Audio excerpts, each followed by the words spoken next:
El ónfalos refiere a un antiguo artefacto pétreo que era creído por la cultura griega que este era el centro del mundo. Según la leyenda, Zeus habría enviado a 2 halcones desde ambos extremos de la Tierra, los cuales volaron a la misma velocidad y en línea recta. Así, estos animales acabarían reuniéndose en la ciudad de Delfos. Por ende, esta ciudad se encontraba ubicada en el centro del mundo. Zeus colocaría esta roca, o como era llamado el ombligo del mundo, en el templo de Delfos, el cual fue usado por los oráculos de aquel entonces para realizar hechizos y rituales. Tras examinar la roca en tiempos actuales, se logró encontrar estructuras que permitían el paso de aire por la roca, lo que significa que este artefacto era posiblemente usado para fumar y experimentar visiones espirituales. Sería una filosofía política que se basa en la idea de que las cosas tienden a progresar de una manera cíclica, en donde se ponen peor antes de mejorar. Según esta corriente de pensamiento, el mejor plan a seguir para la humanidad sería hacer que las cosas vayan para peor ahora, para que posteriormente lleguemos a la mejor etapa de la humanidad, en donde deberíamos reconstruir el mundo totalmente. Así que, si existe un sistema económico que está causando problemas en un país, lo mejor sería acelerar ese sistema lo más rápido que sea posible para que colapse y lleguemos a la fase de reconstruir ese sistema. Refiere al hecho que la gran mayoría de la arquitectura griega que se ha encontrado, como los templos y las casas, fueron cuidadosamente construidos de tal forma que sus techos se encuentran angulados hacia los campos magnéticos de la Tierra, y están posicionados de tal forma de que todas las estrellas y cuerpos estelares podrían ser vistos desde ciertas cimas y lugares. Esto implicaría que la civilización griega tendría un profundo y avanzado conocimiento sobre la arquitectura astronómica, el cual era usado a la hora de construir sus ciudades. O, según la teoría, esto se debe por aliens. Ya saben, niños, siempre y cuando la humanidad resulte ser impresionante de alguna manera, lo más posible es que hayan sido aliens. Atención jóvenes, abran su libro de física cuántica en la página 45. Hoy nos toca ver enredo cuántico. Refiere a un fenómeno que ocurre cuando un grupo de partículas que son generadas interactúan o comparten un espacio proximal de tal manera que cada partícula que es partícipe de este fenómeno ya no puede ser visto de manera independiente. Entonces habría cosas que cuando se juntan comenzarían a actuar como una unidad, a pesar de que técnicamente esté compuesta por varias subunidades, lo que en mecánica cuántica sería conocido como enredo cuántico. Si vamos más allá, podemos aplicarla a los humanos. Así te darás cuenta que tú, el individuo, no eres lo que actúa en tu espacio cuántico, sino que tu planeta o tu universo sería lo que tomaría las decisiones por ti. Esta entrada sería algo así como la manera más desarrollada o big brain del concepto de que no tenemos realmente ningún control o efecto nosotros como individuos y que nuestro destino estaría dictaminado por otros o incluso por el universo mismo, ya que nosotros seríamos solamente una subunidad de este. El Dr. Morse alcanzaría la fama por su serie en veganismo, en donde él corregía dietas y se enfocaba en la detoxificación de los alimentos de las personas.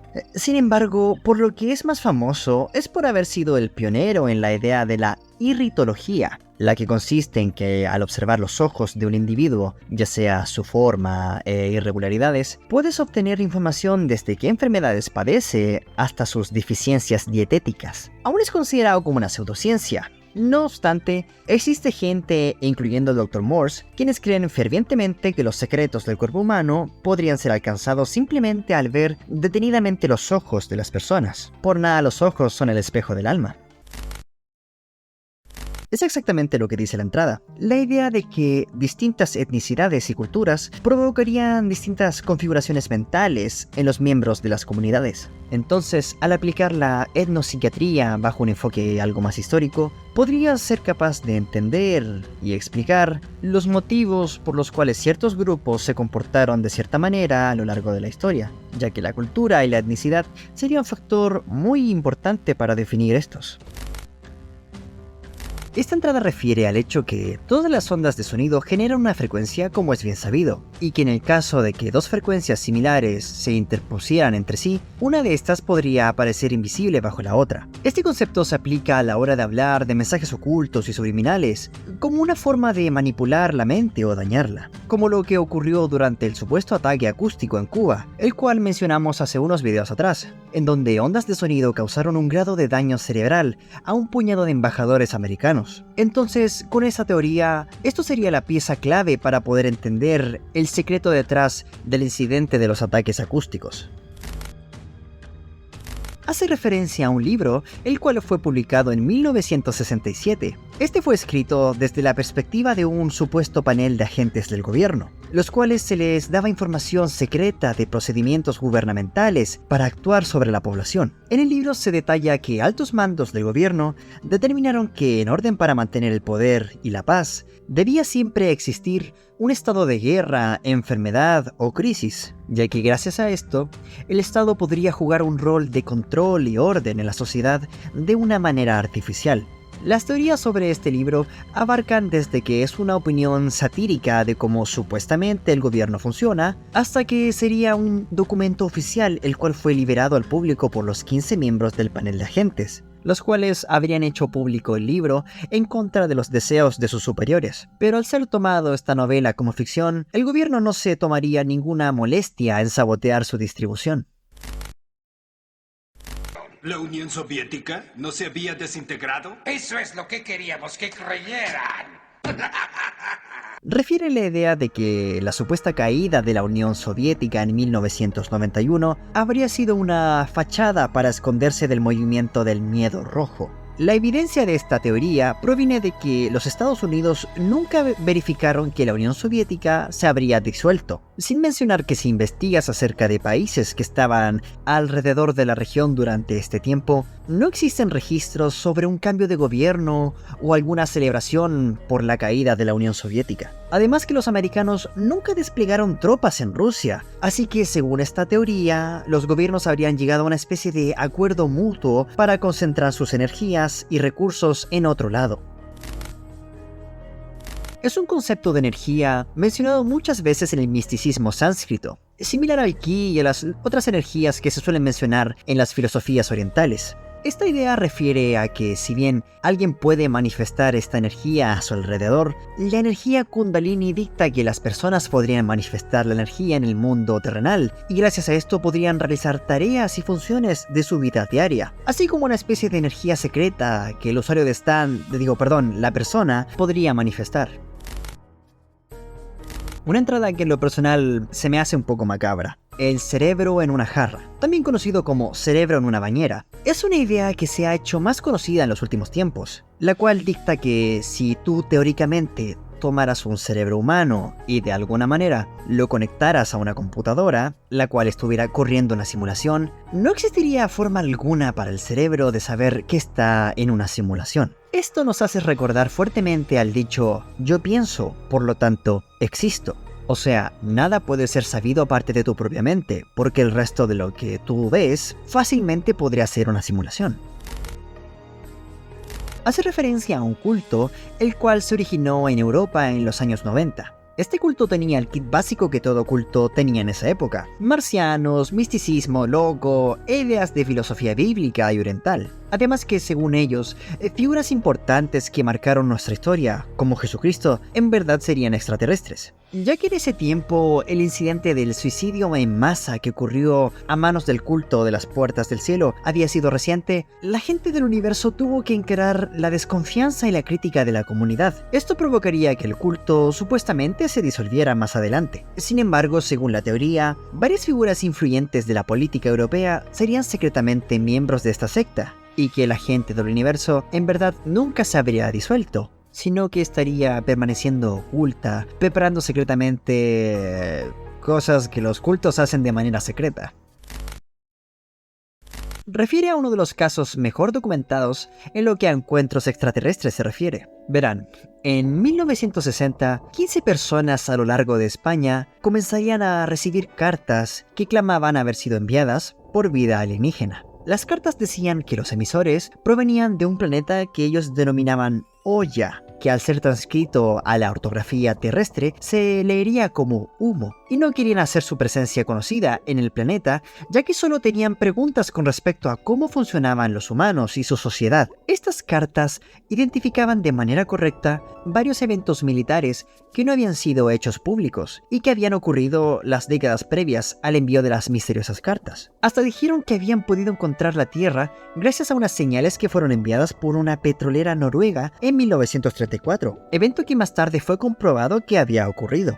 Según los alienígenas, simplemente estaban muy intrigados acerca de cómo la vida funcionaba en la Tierra y mostraron un especial interés en conceptos como el arte y la música. Después de unas cuantas cartas más tarde, los alienígenas dejaron de responder y desaparecieron.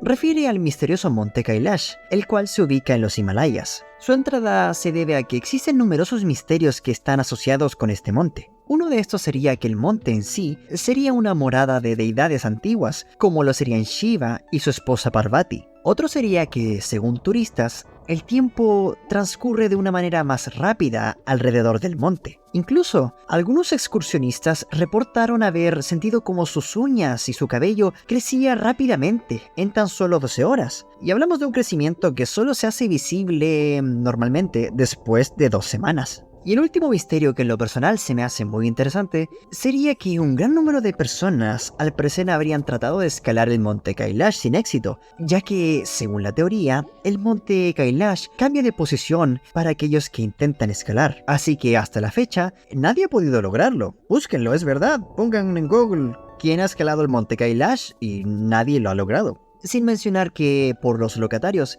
se le considera al monte un lugar sagrado y su acceso se halla considerablemente restringido.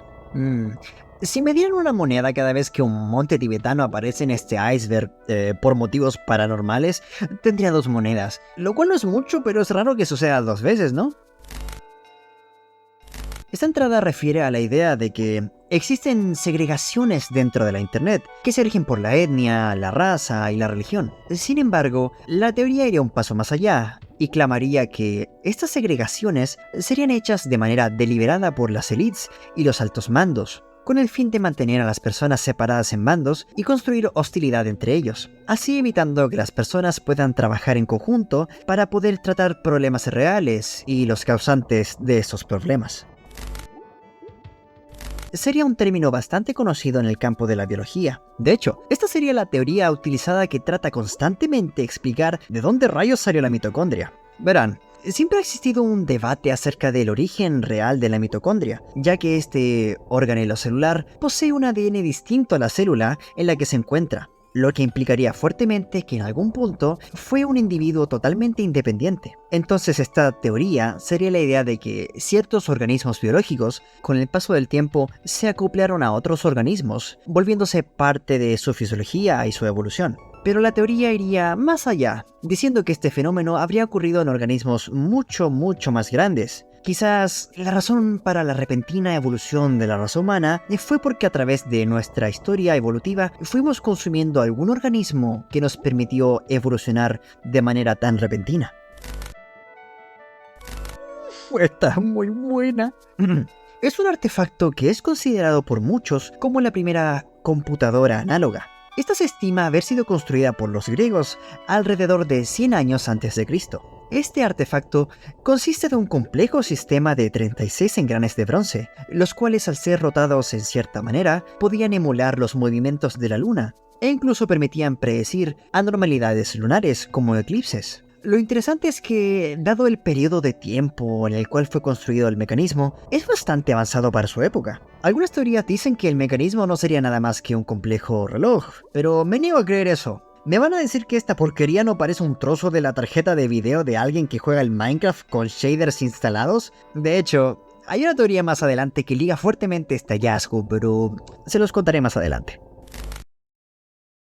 Se refiere a una serie de ruinas que fueron halladas en 1920 en las costas de Kenia. Lo interesante sobre estas ruinas es que si bien no existe ningún hallazgo acerca de quién las construyó, y pareciera haber sido una estación masiva de trueques para la población marítima de las costas de Somalia. Sin embargo, no hay ningún registro sobre por qué este lugar acabó siendo abandonado. Si tomamos en consideración el periodo de tiempo en que este lugar fue habitado, las ciudades que estaban alrededor eran mucho más empobrecidas, así que no se justificaría del todo el haber abandonado este lugar en aquel entonces. Según las tribus locatarias, las ruinas albergarían lo que ellos llamarían como los antiguos o espíritus de sabios ancestrales, los cuales comenzaron a espantar a las personas y exigieron que la ciudad de Gede fuera para ellos. Desde ese entonces, las ruinas son consideradas como un sitio embrujado y se le advierte a los turistas que si quieren acercarse a ellas, deberían hacerlo con mucha precaución.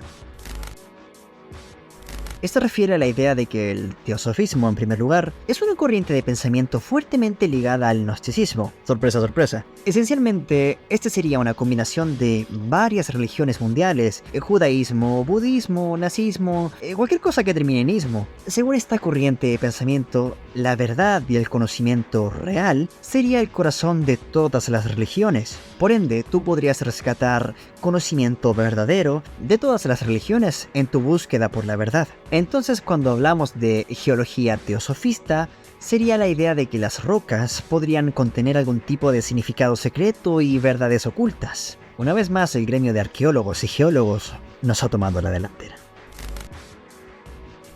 Refiere a un concepto algo abstracto nacido del budismo, el cual dice que no existiría un alma o la esencia de uno mismo en la forma en la que lo conocemos, sino más bien tú o cualquiera serían en realidad manifestaciones de los espíritus o el mundo interactuando alrededor de estos. En palabras más simples, tú mismo no eres un tú, sino que eres una amalgama de la energía del universo a tu alrededor. Sí, es un concepto muy fumado y un poco abstracto de entender, pero sea lo que sea que se estén metiendo los budistas, yo también quiero probar de eso. Una entrada muy vaga. Lo más cercano que pude encontrar es el concepto del teruma, el cual es una práctica mencionada en el libro del Éxodo en la Biblia, el cual es usado mayoritariamente en las tradiciones judías. Entonces, el teruma, sería la idea de que el sacerdote del templo o iglesia merece el 40avo de tu salario. Esto ha sido aplicado en tiempos modernos en una manera más nefaria, ya que la información que hay menciona que al parecer hubo casos de pastores y sacerdotes que usaron esta tradición para robar dinero de sus comunidades. Entonces, en resumen, los altos mandos de las religiones estarían exigiendo un porcentaje de tu salario para usarlo en ellos en vez de usarlo para las obras de Dios. La poliagua, o también llamado polímero de agua, hace referencia a una teoría derivada de unos experimentos realizados por científicos rusos en 1961. En estos experimentos, al hacer que el agua viajara por unos tubos capilares de manera repetida, podrías formar una especie de mini agua, lo que sería agua comprimida en el espacio de una molécula de agua. Esto generaría un tipo de agua gruesa y viscosa que posee un punto de ebullición más alto y un punto de congelación más bajo, además de contener más hidrógeno y oxígeno dada su superficie comprimida. Si bien ha sido comprobado que es una pseudociencia, la teoría dice que Rusia inventó la poliagua con el fin de vigorizar a sus tropas, ya que podrías obtener los beneficios de grandes volúmenes de agua en menor cantidad, sin mencionar que esto facilitaría enormemente el transporte de esta provisión durante los tiempos de guerra. Además se dice que Rusia habría vencido en más avances tecnológicos de lo que estaría dispuesto a admitir América. Por ende, cualquier avance revolucionario que viniera de Rusia sería tildado como una pseudociencia por parte de los americanos. Entre 1990 a 2003, una colaboración de los mejores científicos del mundo sería formada, el cual sería llamada el Proyecto del Genoma Humano. Esto se hizo porque se quería determinar las propiedades de todos los pares de bases que formaban el ADN humano, lo que conocemos hoy en día como la adenina, la timina, la citosina y la guanina. Si bien el proyecto de genoma humano finalizó en 2003 porque este fue completado, la teoría dice que en su lugar fue porque esta fundación perdió su financiamiento y los hallazgos e investigaciones realizados serían inventados para hacer creer al público que el proyecto había sido exitoso. Entonces, nuestro conocimiento sobre el genoma humano sería realmente una farsa para tratar de llenar las incógnitas que no pudieron ser resueltas en el año 2003. El BDORT, o Bidigital O-Ring Test, o sea, el test del anillo O bidigital. Es una especie de forma de diagnóstico alternativa, en la cual el paciente coloca sus dedos en forma de anillo y dependiendo de cuál es el mejor método para separar los dedos del paciente, el doctor puede diagnosticar algunas deficiencias dietéticas o qué enfermedades padece el paciente, así como la ideología que usaba el Dr. Moore, el cual hablamos hace unas entradas atrás, en donde de una manera algo imprecisa y tosca, usando una pseudociencia, uno podría determinar el estado de salud de alguien. Hace referencia a un evento que ocurrió en la Universidad de Ciudad del Cabo en 1969. En la universidad había un conocido grupo de hippies o protestantes antiguerra conocidos como la Mariposa Cósmica. La mayoría de los miembros vivían en las cercanías en un lugar llamado la Comunidad de la Ciudad de Azúcar. Una de estos miembros era una chica del Reino Unido llamada Rosalind Ballingall. Según testigos, un día ella conseguiría una Biblia, con la cual saldría hacia los bosques y no volvería a ser vista desde entonces. Lo raro es que existen una seguidilla de eventos extraños que rodean la desaparición de Rosalind, como ¿por qué ella, al ser parte de un grupo antirreligioso, como era bien sabido, estaría en posesión de una Biblia? Además que cuando se trató de establecer contacto con la familia de Rosalind, ellos se negaban rotundamente a hablar del evento de su desaparición, cosa que también ocurrió al momento de tratar de hablar con la policía. Además, se tiene registro que el reporte policial de la desaparición de Rosalind habría sido extraviado, lo que es muy extraño. Otras historias sobre el día de la desaparición son muy extrañas, como por ejemplo, los amigos de Rosalind, que la saludaron al pasar ese día, notaron que ella estaba mirando hacia el horizonte de manera perdida, como si ella estuviera teniendo una especie de trance. Su novio, el cual no participó de los grupos de búsqueda y rescate, simplemente se sentó en la entrada de su casa y comenzó a tocar la flauta, mientras el resto de las personas del poblado buscaban a su novia. Creo que es importante mencionar que el lugar al cual Rosalind se dirigió era un lugar conocido como el Jardín del Edén. Este lugar sería famoso por ser un lugar donde se han llevado a cabo numerosas prácticas ocultistas y rituales. Desde entonces, han habido varios reportes de personas que al conducir por el área dicen haber avistado a una chica que calza con la descripción de Rosalind en el asiento trasero de su auto. Hasta incluso hay historias de chicos que se han asustado hasta la muerte porque dicen que alguien está junto a ellos en el asiento trasero. La teoría dice que Rosalind habría estado bajo la influencia de un culto y que sería usada como un sacrificio, por lo que desde ese entonces su espíritu atormentaría el bosque del Jardín del Edén en la Ciudad del Cabo.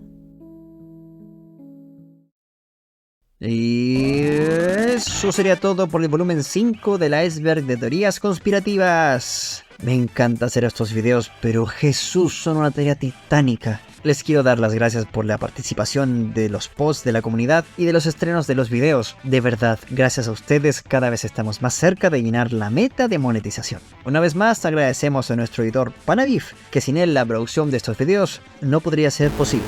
Les dejo mis redes en pantalla para que estemos en contacto. No olviden dejar like y comentar para que podamos alimentar a nuestro todopoderoso Dios algorítmico. Dejen like, comenten, activen la campana y suscríbanse o moriré. He sido StingChameleon31 y ustedes mis televidentes. Nos vemos en el siguiente video y recuerden, el maní fue usado como un componente para fabricar dinamita. ¡Nos vemos!